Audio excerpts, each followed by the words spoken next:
Okay, hey Janine. Okay, so about buying junker houses. If a lead calls you back from a mailer, so Janine has sent out yellow letters and somebody's called back. She wants to know, should I fix it and flip it, or buy and hold it, or wholesale it? And this is going to depend on the numbers. So Janine, if you want to book a call for tomorrow afternoon, and we'll go over the numbers on that. If my birthday is the 20th. If you put the numbers in here, we can kind of come back to this one, but it's totally going to depend on the numbers. My honest answer is, even if it's a junker, get a lease option on it.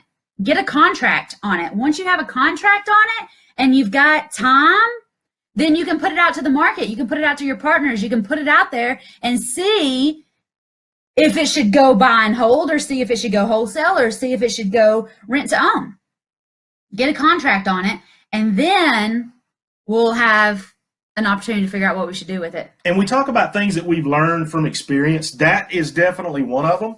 I think one of the mistakes we would make in the beginning is we would look at a property, and really before we've gone out to the market with that thing, we would already have a strategy, right? I mean, we used to think that there were a lot of houses that they were just in such distressed condition that nobody would ever take them as a tenant buyer, right? They're, and that's I think not true. If you look at, we found that out, a long time ago. But if you've been following and looked at the two that Whitney has sold in the last 2 weeks, right here in Rome, both of those houses, I believe, when we first started, we probably would have not been looking to find a tenant buyer and lease option that, just because we didn't think that there was interest out there. We didn't even try it. We didn't even try it. It was just something inside of us said Pride. Nobody would want this house Pride.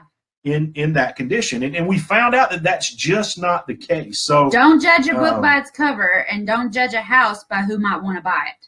So, you need to fine tune that a little bit. There's somebody out there that probably wants it. To Whitney's point, you just have to see what makes the numbers work. But I would not go ahead and develop a strategy lease right option up front in the beginning. Lease option. I would wait and see what the market tells me. I would lease option it.